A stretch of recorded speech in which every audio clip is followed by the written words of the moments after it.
First, it strengthens our national security because it opens a new realm. 안녕하세요. 저는 통합시뮬레이션 연구부에 있는 권재민입니다. 안녕하세요. 저는 정책전략부의 정현경이라고 합니다. 박사님, 이번 12월 13일이었나요? 레이저 핵융합에 대한 최근 연구 결과가 아주 뜨거웠던 것 같습니다. 네, 그렇습니다. 인류가 처음으로 그 핵융합을 통해서 인풋 에너지보다 더 많은 에너지를 생산한 그런 정말 획기적인 과학 결과라고 할 수 있죠. 뉴스가 발표된 다음에 주변에 있는 지인들로부터 우리 연구원에서 하고 있는 자기 가동 방식의 핵융합과 미국이 이제 발표한 그 핵융합 연구의 차이점에 대한 질문을 굉장히 많이 들었는데요. 오늘 그런 내용들을 한번 좀 알기 쉽게 풀어서 박사님께서 위주로 많이 설명을 좀 해주시면 좋을 것 같은데요. 네, 저도 정책전략부에 있다 보니까 굉장히 많은 분들이 연락을 주셨어요. 네. 특히 우리 유튜브 채널을 통해서도 많은 분들이 관심을 가져주셔가지고 이 오늘 자리를 빌어서 좀 설명을 드리면 되게 좋을 것 같습니다. 네네, 알겠습니다. 미국 레이저 핵융합의 성과가 보통 Q1.5 이런 표현을 많이 쓰는데 이 Q가 정확하게 어떤 의미인가요? Q는 이제 보통 증폭률이라고 하잖아요. 네. 그래서 이제 우리가 핵융합을 일으킬 때는 이제 에너지를 넣어서 그 연료를 가열을 해야 됩니다. 네. 그 가열하기, 가열뿐만 아니라 여러 가지 이렇게 에너지가 들어가야 되는데요. 그 에너지를 넣은 거에 비해서 핵융합 반응을 통해서 더 많은 에너지, 잉여 에너지 혹은 순 에너지가 나왔을 때 그것을 이제 그 비율을 증폭률이라고 하는데요. 네. 혹은 Q라는 이제 영어를 쓰기도 하죠. 그래서 이번 니프 그 미국 레이저 핵융합 그 실험 결과에서는 집어넣은 에너지보다 핵융합 반응을 통해서 나온 에너지가 약 1.5배, 50% 이상 그 핵융합 에너지를 생산을 했거든요. 네. 그래서 그게 이제 이번의 성과죠. 박사님께서는 이 설비 직접 가서 보신 적이 있으시죠? 아니요, 사실 제가 리버모어에 있을 때는 네. 이 레이저가 지어지고 있었어요. 아, 지어지고 있었던 네, 나중에. 그래서 네네. 제가 이제 떠난 후에 네네. 이 레이저가 완성이 돼가지고 보지는 못했고 네. 그냥 맨날 지나가면서 건물 올라가는 것만 봤습니다. 그럼 지금이라도 다시 한번 가보고 싶으신 생각이 있으시겠네요. 네, 그렇죠. 특히 이제 네. 이 레이저를 통해서 어쨌든 저희가 엄청난 결과를 갖고 왔다고 저는 생각하거든요. 그래서 인류가 여태까지 한 80년 정도 핵융합 연구를 했는데요. 네.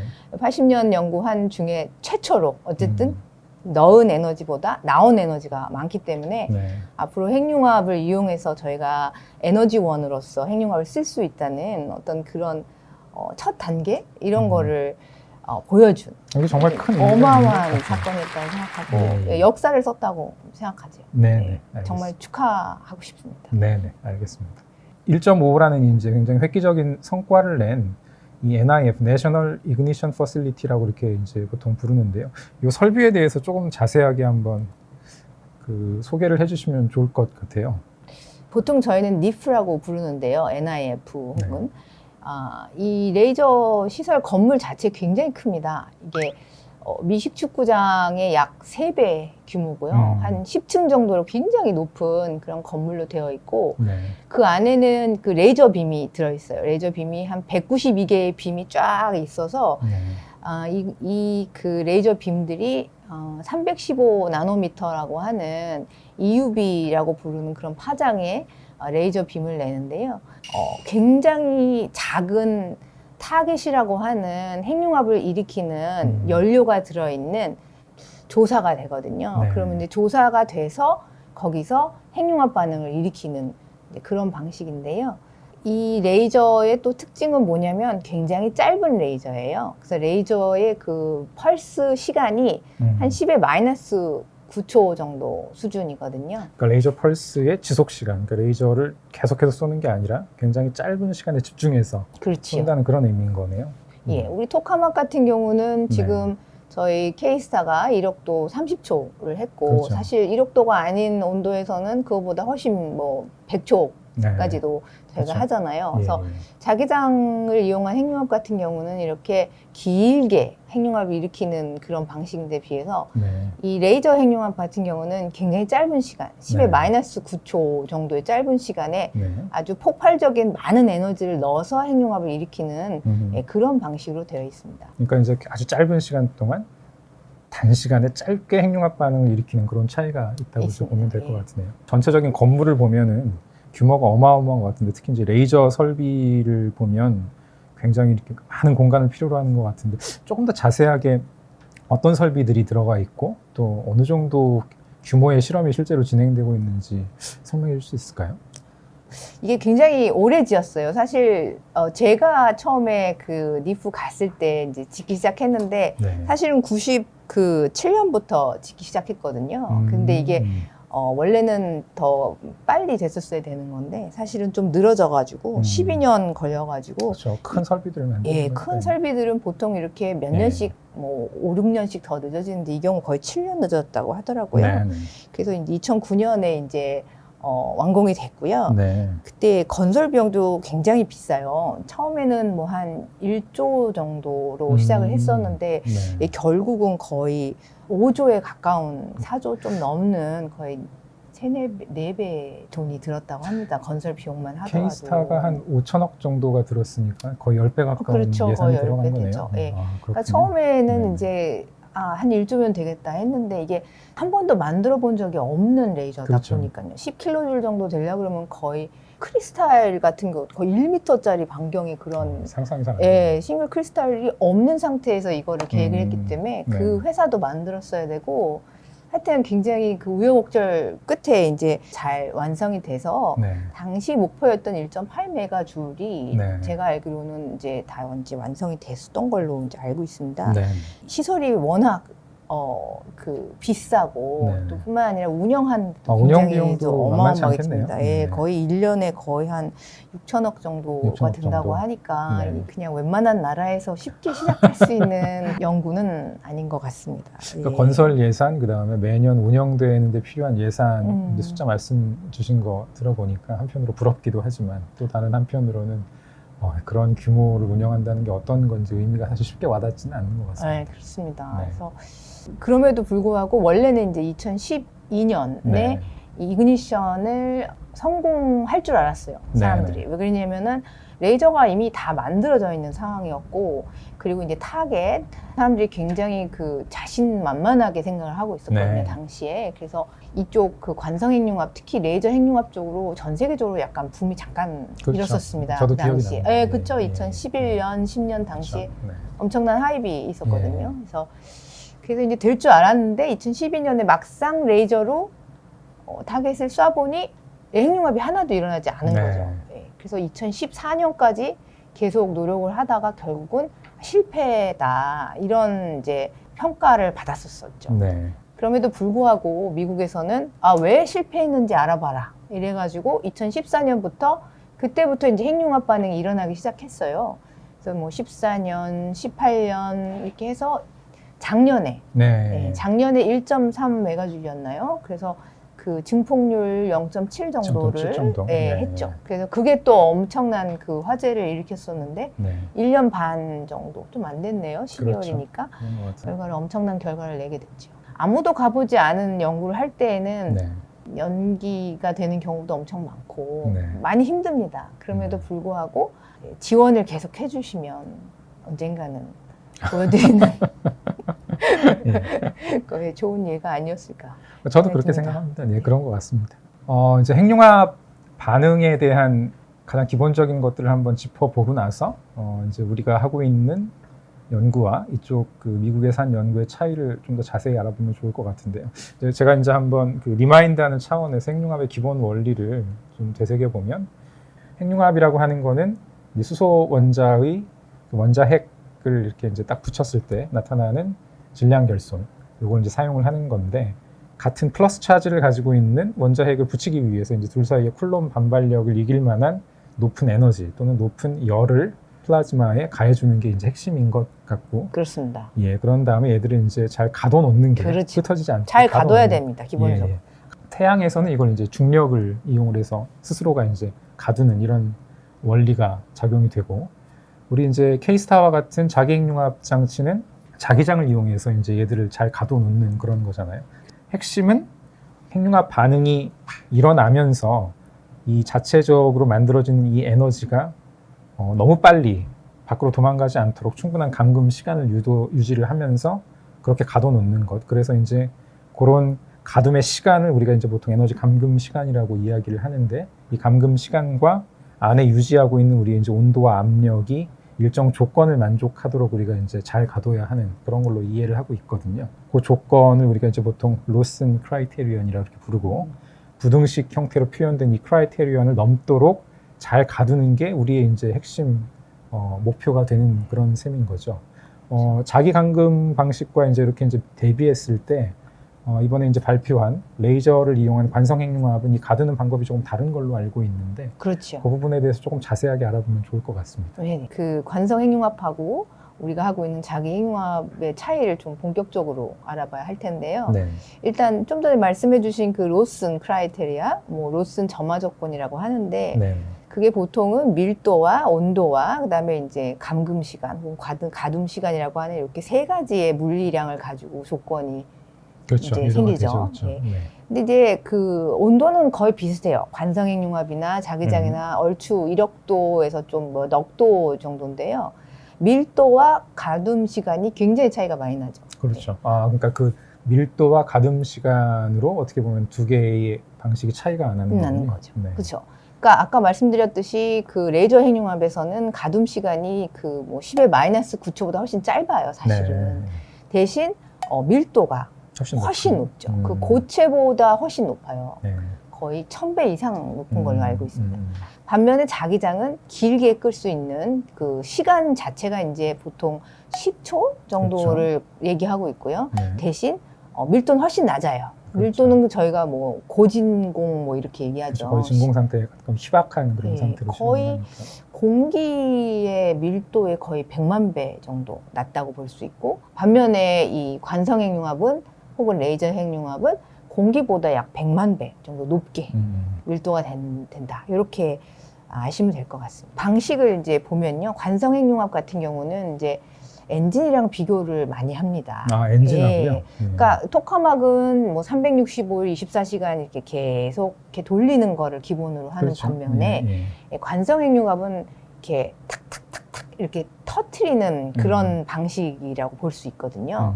그래서 이제 엔진 같은 경우에 보면은 이제 연료를 넣어주죠. 그렇죠. 연료를 넣어주고, 네. 그 다음에 이제 엔진의 그 피스톤이 이렇게 압축을 하죠. 컴프레션이 일어나고, 거기서 점화가 일어난 다음에 그 점화에 의해서 에너지가 확 나오면서 그게 이제 연소가 되는 이런 구성으로 되어 있어요. 그래서 그 레이저 핵융합은 바로 이런 관성핵융합 방식인데요. 네. 일단 먼저 그 압축을 하기 위해서 어떤 걸 해야 되냐면요, 엄청나게 많은 에너지를 이 타겟이라고 하는, 혹은 이제 캡슐이라고 저희가 부르는데요. 네. 그 중성자와 삼중수소를 넣은 동그란 이런 캡슐이 있습니다. DT 캡슐이라고 부르는데, 이 DT capsule 밖에는 플라스틱이라든가 하는 그런 다른 이제 그 물질로 되어 있어요. 네. 일종의 그 껍질 구조로 되어 있는데요. 쉘 구조인데요. 그래서 엄청나게 많은 에너지를 이 껍질에다가 쏴주면, 그 360도 다 균일하게 이제 조사를 하게 되면은 네. 이 껍질이 엄청난 에너지를 받으면서 순간 증발을 하게 됩니다. 네. 순간 증발을 하게 되면 그 반대 방향으로 힘이 받게 돼요. 네. 그거는 우리가 이제 요번에 우리 누리호가 또 엄청난 성과를 거두지 않았습니까? 네. 우리나라가 우주 강국이 되었습니다. 예. 그 보면 이제 로켓가 올라갈 때 밑으로 막 뭘 쏘잖아요. 예. 그럼 이 밑으로 쏘는 힘을 반대로 받아서 이제 로켓가 올라간단 말이죠. 그렇죠. 예. 이거랑 똑같은 원리인데요. 네. 이 밖에 있는 캡슐의 껍질이 순간적으로 균일하게 바깥쪽으로 확 증발해 나가면서 네. 안쪽으로 엄청나게 많은 힘이 안으로 수렴하게 됩니다. 음.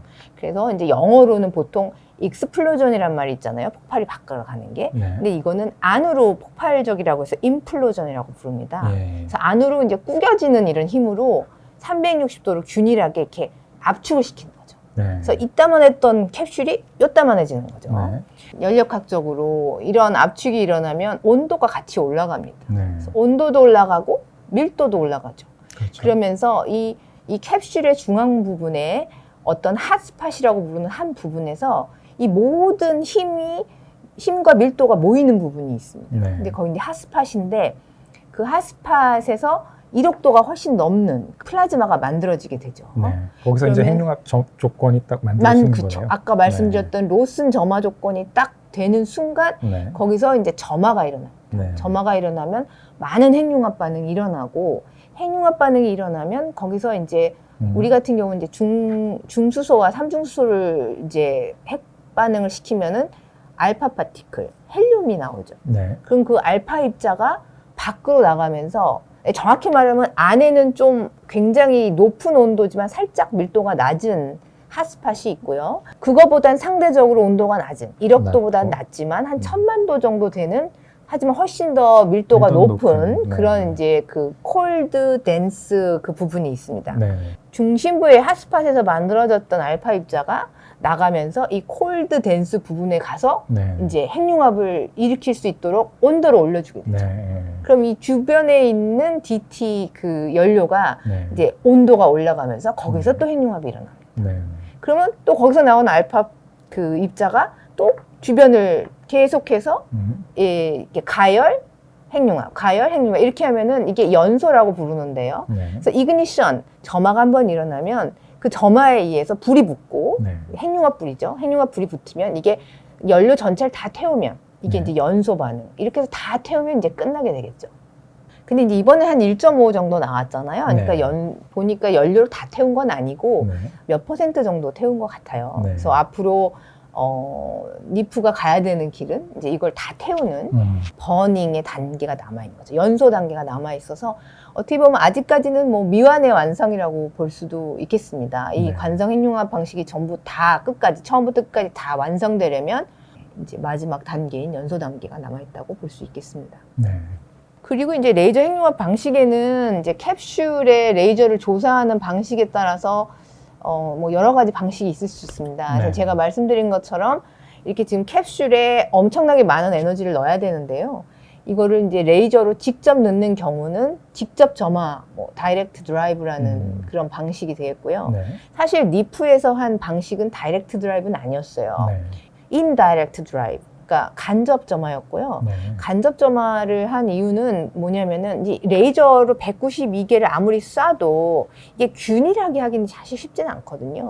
그럴 것 같아요. 그러니까 네. 좀 폭발과 같은 굉장히 강력한 이제 압축 과정을 정말로 이렇게 정확한 타이밍에 대칭이 되도록 이렇게 해야 우리가 원하는 그런 점화가 일어날 것 같고, 하나라도 이렇게 삐끗하면 사실은 그냥 이렇게 피식하고 연료가 새나간다든가 그렇죠. 이런 일들이 벌어질 것 같은데, 그러니까 제가 알기로는 사실 그런 어려움 때문에 2010년대 초반에 실험을 시작하고도 결과가 사실 이렇게 썩 좋지 않았던 기간이 길었던 걸로 알고 그렇죠. 있고, 최근에 굉장히 좋은 성과를 낸 가장 이제 핵심적인 이유가 정확하고 균일한 타이밍에 대칭이 되는 이 이제 가열 이 기술을 어떻게 보면 이제 어려움을 극복한 그런 그 숨은 이제 노력이 있었다고 알고 있거든요. 이 인디렉트 드라이브 이제 그 뒤에 설명하실 이 부분이 그런 부분들을 극복하는 데 좀 유리한 부분이 있나 보죠. 그렇죠. 네. 그래서 이제 아무래도 레이저 같은 경우는 이렇게 192개를 쏘게 되면 그렇죠. 구멍들이 이렇게 생기는 네. 반면에 네. 이 니프 같은 경우에는 금으로 만든 원통이 있습니다. 호럼이라고 부르는 금으로 만든 한 1cm 정도 되는 금에다가 레이저를 쏘게 되면 이 금 자체가 엄청나게 효율이 좋은 엑스레이 발생 장치예요. 네. 그래서 소프트 엑스레이가 그 안에 있는 캡슐을 네. 인플로전 시키는 방식입니다. 음. 예. 그거 말고 이제 뭐 패스트 이그니션이라고 해서 네. 어쨌든 점화를 시켜야 되는데 지금 다이렉트 드라이브나 인다이렉트 드라이브는 다 이렇게 균일하게 꾸겨가지고 이제 안에서 핫스팟을 만드는 거고요. 네. 이 패스트 이그니션 같은 경우는 아예 따로 굉장히 그 높은 에너지의 뭐 전자를 넣어준다거나 해서 미리 코어의 중심부를 그 에너지를 높여주는 그런 시스템입니다. 근데 어느 정도 컴프레션, 어느 정도 압축이 된 거에다가 이제 순간적으로 빠른 그런 이제 패스트 파리클을 넣어가지고 거기를 확 뜨겁게 하는. 그래서 이제 점화를 일으켜서 네. 거기서 핵융합이 일어나면 그 다음은 이제 연소까지 가야 되겠죠. 그래서 이런 여러 가지 방식을 가지고 이제 레이저 핵융합을 이제 하고 있지요. 제가 이제 사실은 그 역사에 조금 관심이 있는데 어떤 이야기가 떠올랐냐면 그 핵융합 에너지를 가장 먼저 실현한 건 좀 아쉽게도 평화적인 에너지가 아니라 수소폭탄 개발이지 않습니까? 그렇죠. 수소폭탄 개발 과정에서 있었던 사람들의 고민 그리고 최종적으로 이렇게 수소폭탄을 만들면 되겠다라고 해가지고 그 나오게 된 디자인의 역사하고도 좀 비슷한 면이 있는 것 같아요. 여기 이제 자료 화면에 보면은 그 굉장히 유명한 과학자 세 분 사진이 맨 위에 있는데 그 물리학자 이제 수학자 당시 이제 핵무기 개발에 이제 깊이 관여하셨던 분들이고 이분들이 그때 고민했었던 게 이제 아까 박사님 말씀 주셨던 것처럼 재료를 한가운데 이렇게 압축하는 이 과정의 이제 물리적인 그 원리 그리고 어떻게 하면 이것들을 효율적으로 해서 이제 수소폭탄을 위한 그 점화를 달성할 것인가 이런 것들을 고민하셨던 분들이라고 알고 있어요.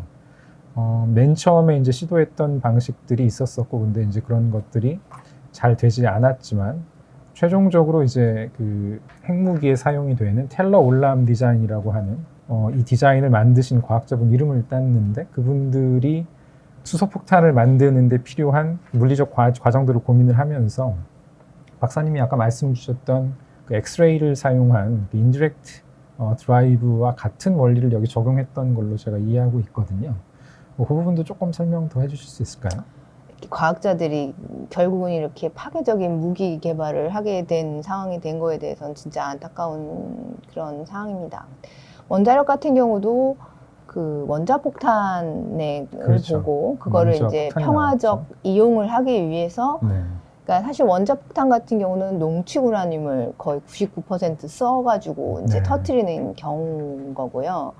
예, 원자력 발전소는 그거보다 훨씬 그 농축이 낮은 한 3% 정도를 네. 가지고 이용을 하는 저희가 잘 컨트롤 해가지고 이제 하는데 포탄 같은 경우는 원자폭탄이 있어야지만 수소폭탄도 만들어집니다. 네. 그러니까 이제 가끔 이제 물어보시는 분들이 있어요. 그래서 핵융합을 하면 이게 또 무기처럼 쓰일 수 있는 거 아니냐, 폭발이 일어날 수 있는 거 아니냐. 근데 수소폭탄은 핵융합 폭탄이긴 맞습니다만 핵융합이 일어나기 위해서는 엄청나게 많은 에너지가 먼저 들어와야지만 핵융합으로 진행이 될 수 있어요. 그래서 수소폭탄 같은 경우도 원자폭탄이 먼저 터져서 네. 거기서 나온 엑스레이가 이제 수소 그 핵융합을 일으켜서 더 큰 파괴력을 갖는 그런 이제 무기인 거죠. 그러면 이제 그 설명을 들어보면 이제 최근에 미국에서 했었던 그 핵융합 실험은 그 엑스레이를 만들기 위해서 이제 레이저를 활용을 하지만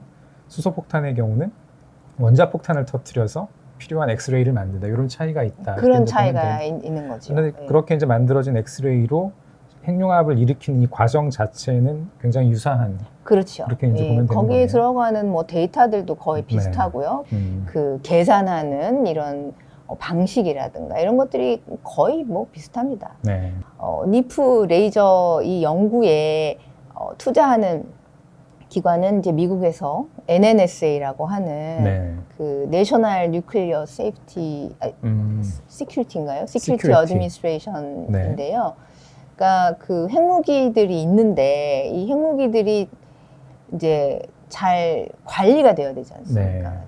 그래서 이제 관리 차원에서 이런 어떤 데이터를 얻을 필요들도 있거든요. 네. 그래서 이제 니프 레이저를 이용해서 그런 데이터를 얻는 것도 사실 굉장히 큰 목적 중에 하나입니다. 그래서 실제로 이번에 DOE 발표를 보면요. 네. Q1.5에 대한 발표에 의의를 두 가지를 두고 있는데 네. 하나는 깨끗한 핵융합 에너지 개발의 어떤 가능성을 보여준 것과 네. 두 번째로는 네. 지금 미국이 보유하고 있는 핵무기들이 많은데 이걸 네. 관리하는 데 있어서의 도움을 줄 수 있는 그런 퍼실리티 혹은 그런 결과로서 이렇게 의의를 두 개를 두고 있습니다.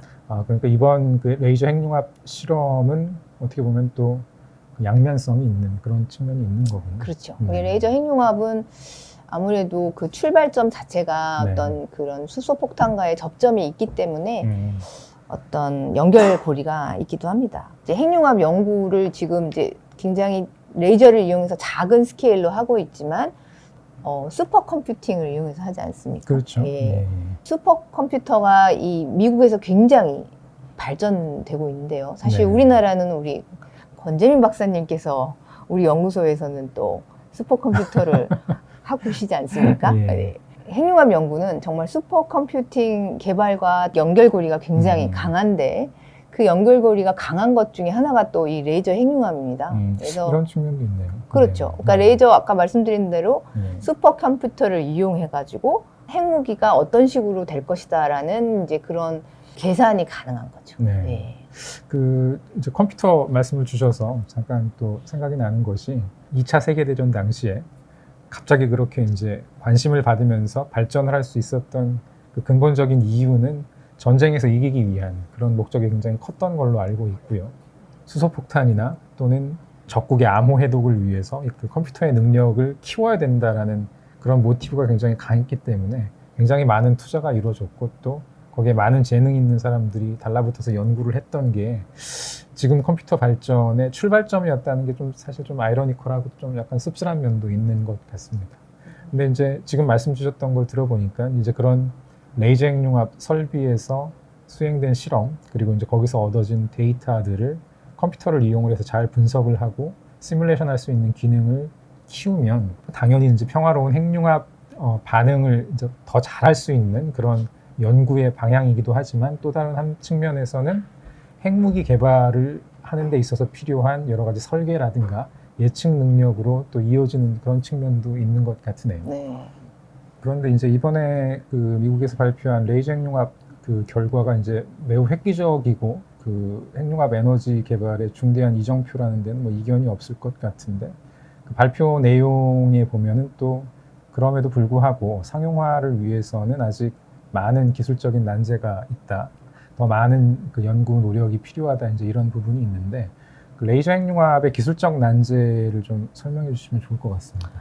제일 이제 시급한 부분은 네. 아마 그 레이저 효율성을 높이는 부분일 것 같아요. 네. 지금 이제 니프 레이저 같은 경우는 이제 2메가줄의 레이저를 발생시키기 위해서 약 네. 300메가줄 이상의 전기 에너지가 투입이 음. 필요하다고 합니다. 근데 300메가줄 전기 에너지가 들어오려 그러면은 거의 900메가줄 이상의 이제 열 출력이 있어야지만 그러네요. 네. 그렇잖아요. 이게 가스 터빈 돌리고 그래서 전기를 빼는데 이게 거의 한 30% 정도의 효율이 네. 있기 때문에 네. 결국 2메가줄 레이저를 발생시키기 위해서는 거의 900메가줄 이상의 열 출력이 나와야 이게 에너지가 밸런스가 맞는 게 되는 거거든요. 그 전기 에너지를 레이저로 바꾸는 효율이 그렇게 아주 아직은 높은 편은 그렇죠. 아닌 거군요. 예. 네.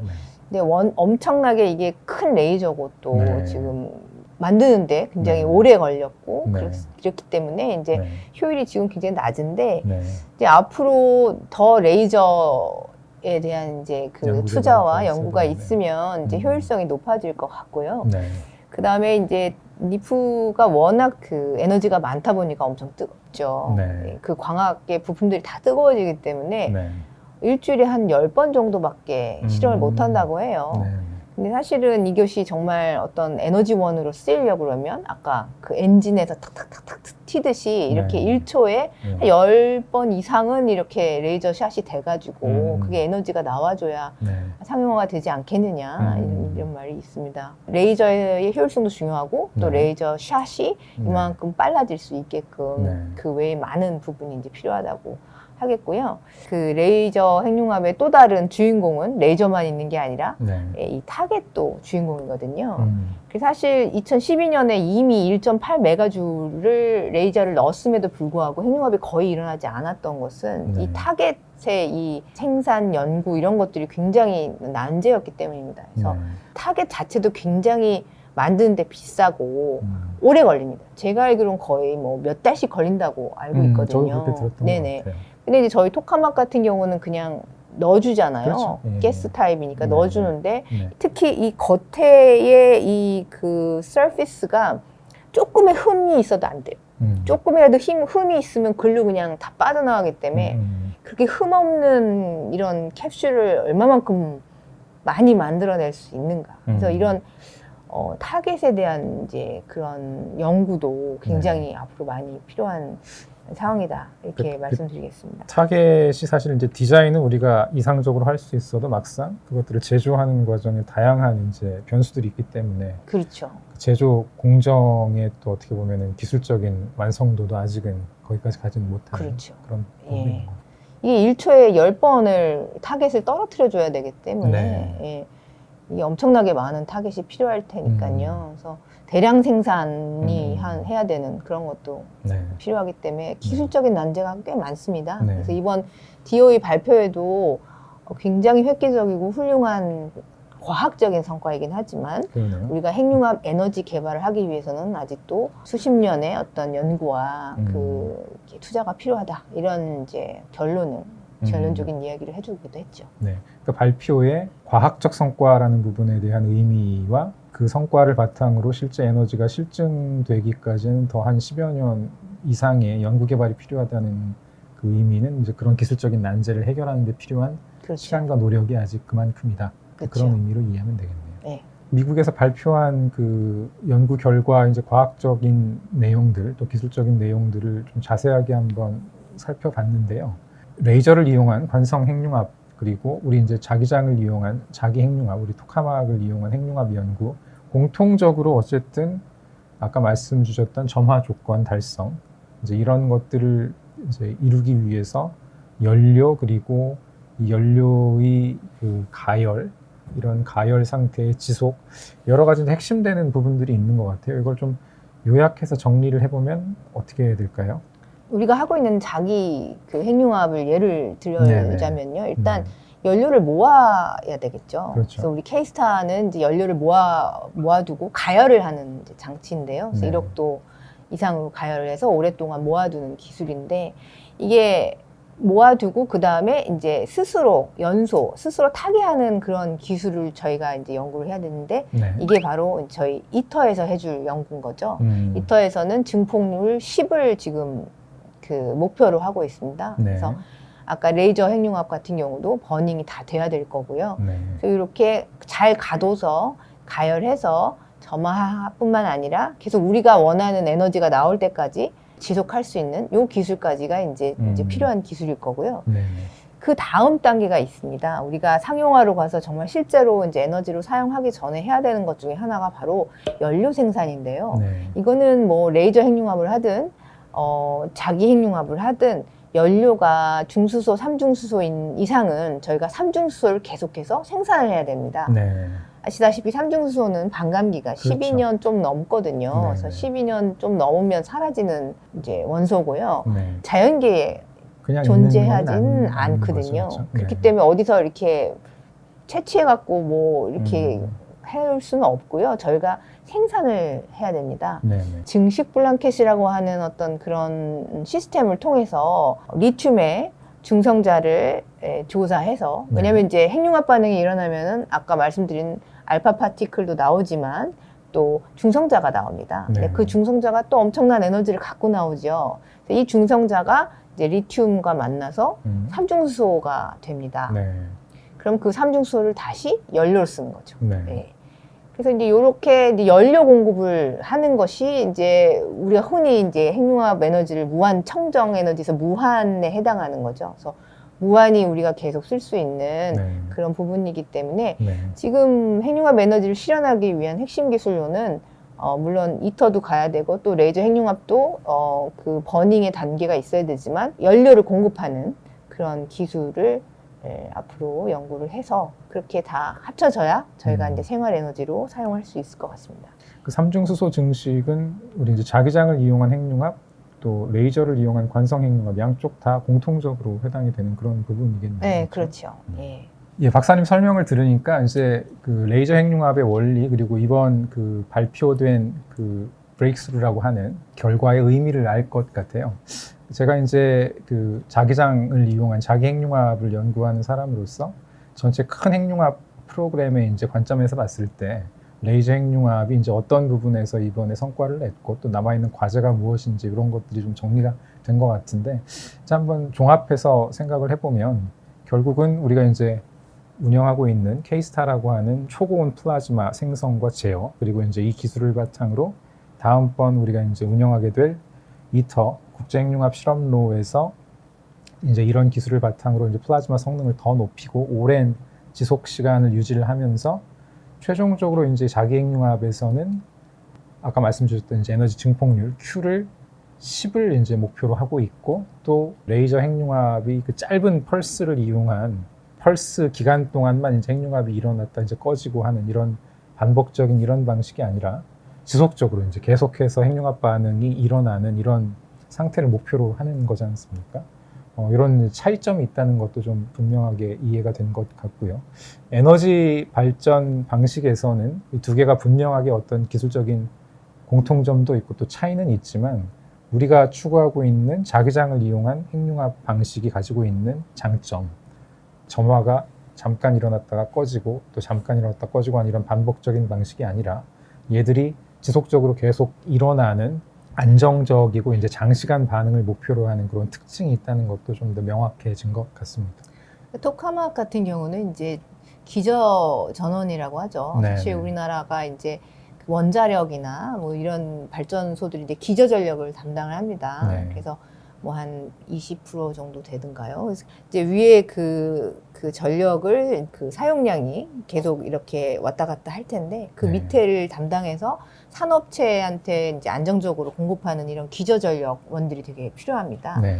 그래서 이제 토카막 방식 같은 경우는 이제 이런 대형 원자력처럼 이게 어떤 대형의 이제 핵융합로가 가능하죠. 네. 그래서 그걸 통해서 이제 우리나라 같이 이제 산업을 통해서 외화벌이를 해서 살아야 하는 이런 산업 구조를 가진 네. 나라에서는 이런 기저전력이 굉장히 중요하지 않습니까? 네. 그래서 우리나라의 어떤 그런 기저전력을 그러니까 토카막을 이용한 핵융합로 같은 경우는 네. 우리나라의 그 기저전력을 담당할 수 있는 네.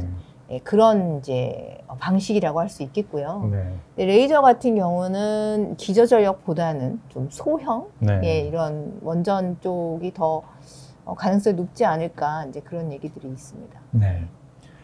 이 레이저 핵융합하고 그래서 이제 자기장을 이용한 자기 핵융합이 발전으로 이제 계속해서 나아간다고 하면 발전 방식으로 갖는 의미가 조금 다른 측면이 있을 것 같습니다. 네, 그렇죠. 예. 토카막은 아무래도 기저전력으로서 네. 그 이미 이제 토카막을 저희가 이제 연구하면서 그걸 염두에 두고 이제 네. 그 전체적으로 이제 그 리액터 자체를 다 지금 설계가 되어 있는 상황이거든요. 저희가 네. 이미 이제 이터만 하더라도 뭐 진공용기부터 많은 부분 공학적으로 네. 다 이제 진행이 다 된 상황이고요. 이걸 통해서 어떻게 하면은 전력 실증을 할 수 있겠다라는 이제 설계까지 어느 정도는 다 되어 있는 상황이죠. 네. 토카막 같은 경우에는. 네. 근데 레이저 같은 경우는 아마 리액터에 관련된 스터디가 좀 더 필요해 좀 보입니다. 네. 그러니까 최종적으로 우리가 이제 어쨌든 그 발전을 위한 방식으로 이 핵융합을 연구를 하는 거기 때문에 종합적인 그 기술 측면에서 본다고 하면 자기장을 이용한 핵융합은 발전의 종합적인 모든 측면을 고려한 기술들을 다 한꺼번에 이제 개발을 하고 있는 그런 부분이 있네요. 그 K스타 그리고 이터 그리고 아까 말씀 주셨던 삼중수 생산을 위한 증식 블랑켓이라고 하는 이 기술, 이 모든 것들이 이제 잘 조화가 되면 그리고 완성이 되면 핵융합을 이용한 지속적인 발전이 가능한 발전로로서 자기 핵융합은 지금 로드맵이 딱 만들어져 있는 그런 상태이고, 이제 많은 그 주목을 받고 또 중요한 이제 성과로 우리가 이제 이해하고 있는 레이저 핵융합의 경우는 또 그 나름 큰 의미가 있지만 아직도 지속적인 발전을 위한 기술로는 가야 될 길이 또 여전히 이제 많이 있는 그런 측면이 있다는 것도 오늘 이해를 하게 된 것 같습니다. 네. 제가 뭐 좀 더 부연 설명 드리자면은 네. 토카막을 이용한 방식, 그래서 어떤 그 기저전력 내지는 이 전력원으로서 하고자 하는 이런 장기적인 그 로드맵은 나라마다 다 갖고 있어요. 네.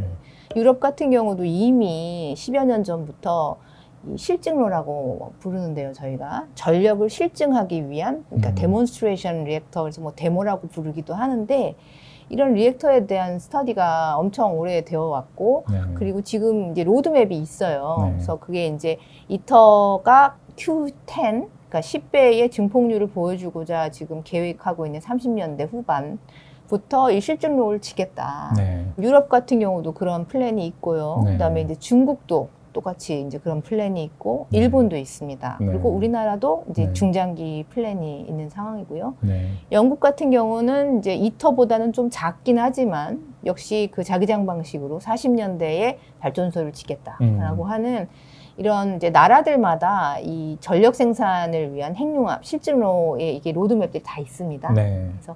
우리나라만 지금 자기장에 포커스를 하는 게 아니라 네. 대부분의 나라들이 기본적으로 이제 자기 핵융합을 계획으로는 다들 갖고 있는 상황이죠. 네. 예. 네. 알겠습니다. 반면에 이제 레이저 핵융합을 하고 있는 나라들은 주로 이제 핵무기를 갖고 있는 나라인 미국과 영국과 프랑스 정도, 네. 그리고 이제 중국이 얼마 전에 좀 시작을 했고요. 네.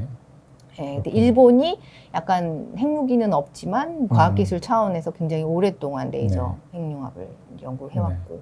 종합해서 보자면 에너지 개발 프로그램으로서는 이제 모든 나라들이 자기 핵융합 방식을 기본으로 다들 가지고 그렇습니다. 있고, 무기라는 양면성에서 이제 레이저 핵융합 프로그램을 가지고 있는 나라들도 추가로 더 있는 거고, 그런 정도로 이해하면 되겠네요. 그렇죠. 국제 원자력 기구인 IAEA에 가면 이제 핵융합 네. 프로그램에 대한 데이터베이스가 있잖아요. 네, 그렇죠. 거기 보면 토카막 방식이 거의 뭐 100여 개가 됩니다. 전 세계적으로. 그만큼 실증에 가까워 있고 네. 많이 그 성숙한 기술이다. 네. 그렇게 말씀드리고 싶습니다. 네. 어쨌든 경쟁하는 두 기술로서 이제 미국에서 이렇게 좋은 성과가 나오는 게 이제 어떤 또 좋은 자극이 돼서 우리도 K스타를 이용한 핵융합 연구에 더욱 박차를 가하고 또 좋은 결과를 낼 수 있도록 더 이제 노력하는 그런 부분도 필요할 것 같습니다. 네.